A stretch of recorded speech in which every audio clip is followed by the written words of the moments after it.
आदरणीय संजय मामा शिंदे साहेब, या कार्यक्रमाचे अध्यक्ष आदरणीय सुभाषाबा गुळवे साहेब, मंचावरती उपस्थित असलेले सर्व मान्यवर मंडळी, उपस्थित सर्व जनसमुदाय, टाकळी येथील विविध विकास कामांचा उद्घाटनाचा सोहळा आताच पार पडला. कालच्या 2 दिवसापासून आम्ही संपूर्ण तालुक्यामध्ये जी जाहिरात पडते आपली विविध विकास कामाच्या उद्घाटनाच्या संदर्भात, आताच ऍडव्होकेट नितीनराजेंनी सांगितलं की समोरची काही लोक असं म्हणतात की उद्घाटन आम्ही सत्तेमध्ये आणि उद्घाटन तुम्ही कसं काय करताय. परंतु निवडणुकीच्या आधी पण बघितलं तर साधारण 3,500 3500 कोटींच्या आसपासची कामं मामांनी या तालुक्यामध्ये मंजूर करून आणली. त्याच्यातली काही कामं इलेक्शनच्या दरम्यान चालू होती आणि काही कामं आता चालू आहेत. आणि त्यामुळं विविध विकास कामांचे उद्घाटनाचे सोहळे हे असेच पार पडत राहणार 5 वर्ष. गेल्या 1 वर्षाच्या कालावधीमध्ये विद्यमान आमदारांनी किती तालुक्यासाठी कामं आणली. आपल्या तालुक्यातल्या लोकांना फक्त टाकळी गावापुरता विषय नाही, करमाळा तालुक्यामधल्या लोकांना माझं सुमेधाबांचं गेल्या 8-10 दिवसाखाली पूर्ण झालं. आबांचं माझं कसं असतं की प्रत्येक इलेक्शनची पार्श्वभूमी वेगवेगळी असते. डॉक्टर साहेबांनी आता व्यक्त केलं की टाकळी गावामध्ये एवढी विकास कामं आणली, परंतु मतदान कमी दिलं लोकांनी. परंतु वस्तुस्थिती अशी असते की प्रत्येक इलेक्शनचा प्रकार वेगळा असतो. आपली जी नेतृत्व करणारी मंडळी असतात त्यांनाही काहीतरी पक्षाच्या अडचणी, गटाच्या अडचणी, 12 गोष्टी असतात.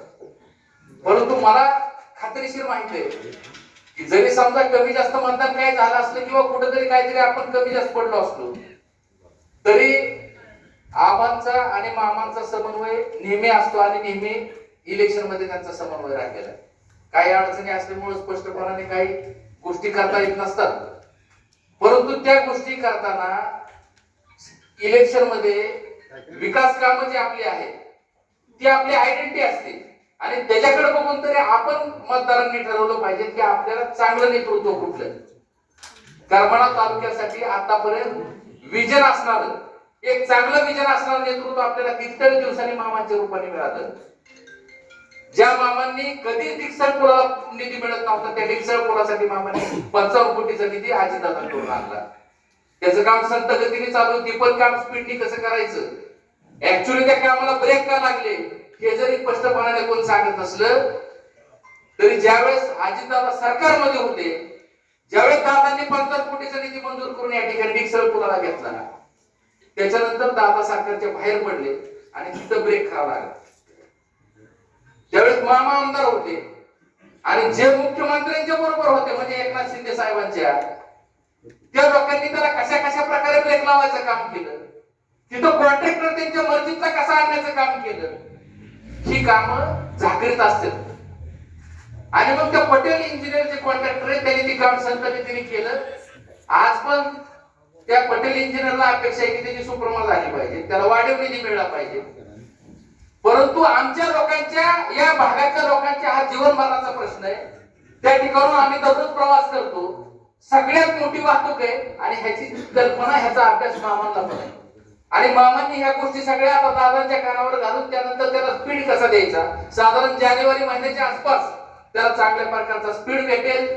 आपल्याला जे जुना ब्रिज आहे, तो जुना ब्रिज पण मामांनी त्यांच्या कल्पनेतून त्याला हेरिटेज म्हणून सांभाळायचा आहे. त्या पद्धतीने त्या जुन्या ब्रिजचं सुद्धा काम होणार आहे. या सगळ्या गोष्टी होणार बंद. परंतु ह्या सगळ्या गोष्टी होत असताना आपल्याला थोडा दम सुद्धा काढला पाहिजे. कालच्या निवडणुकीमध्ये मराठा आरक्षण एकीकडून पेटलेलं होतं, कालच्या इलेक्शन मध्ये एकीकडून बाकीच्या गोष्टी सगळ्या वेगळ्या प्रकारे घडत होत्या. आणि अशा परिस्थितीमध्ये आपल्याला मामांना अपक्ष उभं राहायची पाळी आहे. अपक्ष उभं राहिल्यानंतर त्या ठिकाणी आपल्याला पराभव जरी स्वीकारावा लागत असला तरी खऱ्या अर्थानं जर आज प्रत्येक तालुक्यामध्ये आपण जर कुठे गेलो तर इकडे पत्रकार मंडळी सुद्धा आहे. काल संध्याकाळी सुद्धा चर्चा झाली आमची बऱ्याच जणांची. आता लोक म्हणायला लागले की चुका झाल्या म्हणून. परंतु करमाळा तालुक्यातल्या सर्वसामान्य जनतेला मला यावर आवर्जून सांगायचं की आपण काही नियमित चुका करत आलो. 1990-95च्या आसपास पासून आपल्या तालुक्याचं राजकारण सतत बदलत गेलंय. त्याच्यानंतर मामांची एंट्री 2014च्या साली झाली. आणि 2014 पासून जिल्हा परिषदचे अध्यक्ष असल्यापासून मामांनी या करमाळा तालुक्यामध्ये भरघोस निधी दिलाय. 3500 कोटींचा विषय राहू द्या, परंतु जिल्हा परिषद अध्यक्ष असल्यापासून मामांनी या करमाळा तालुक्यामध्ये आपल्या कार्यकर्त्यांना त्या ठिकाणी सक्षम करायचं धोरण केलं. अधिकाऱ्यांना सुद्धा त्या ठिकाणी चांगल्या प्रकारची वागणूक 5 वर्षामध्ये दिली. आता अधिकारी बोलतोय काय? अधिकाऱ्याकडे कुठे कुस्तीचा पडा असला, जत्रा असली, कुठं काय असलं की त्यांच्याकडून वर्गाने मागायची पद्धत परत चालू झाली.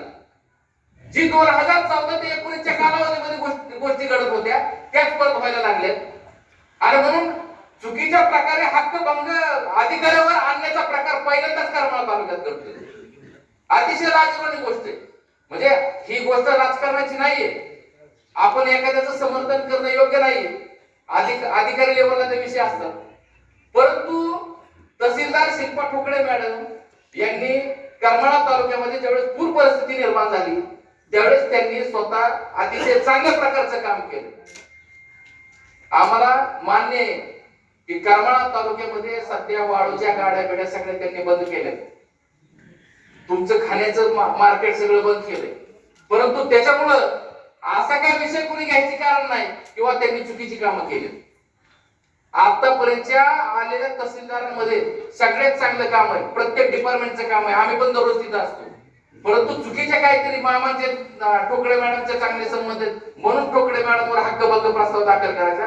ह्या ज्या गोष्टी करमाळा तालुक्यामध्ये अधिकाऱ्यांच्या बाबतीत घडतात, सर्वसामान्य जनतेच्या बाबतीत घडतात आणि त्याला जर लगाम द्यायचा असेल तर पक्ष गट तट विसरून आपण चांगल्या भूमिका घेणाऱ्या माणसांच्या पाठीशी कायम उभं राहिलं पाहिजे.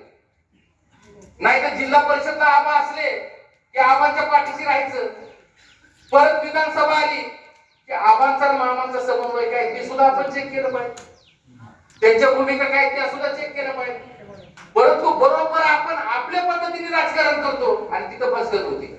आज या ठिकाणी डॉक्टर साहेब बोलले स्पष्टपणाने, त्याचा काही विषय नाही. परंतु खरी भूमिका अशी की आबांच्या प्रेमातली काही 4 लोक असतात. त्या लोकांच्या विधानसभेच्या वेळेच्या भूमिका वेगळ्या असतात. आबांची भूमिका वेगळी नसते. परंतु त्या भूमिका आपण ठरवतो आणि मतदार म्हणून आपण तिथं फसलं जातो. आपल्या भूमिका स्ट्रॉंग ठेवल्या पाहिजे. ज्या ठिकाणी आबा सांगतील त्या ठिकाणी आपण पाठीमागं पडलं पाहिजे ना. जी तुमच्या गावामध्ये चांगली कामं आल्या त्या कामासाठी तुम्ही सर्वजण म्हणून या ठिकाणी कोट्यवधीची कामं मामांकडून घेताय. मामांच्या पाठीशी या टाकळी गावानेच नाही तर पश्चिम भागाने काय राहिले नाही पाहिजे. डिक्सलचा या ठिकाणी विषय मी तुम्हाला आवर्जून सांगतोय. डिक्सल सारखा पूल होत नव्हता, 55 कोटीचा निधी आणला आणि आपलेच काय काय महाराजांनी असे स्टेटमेंट द्यायला चालू केले की दुसऱ्यांनी आणलंय ती काम.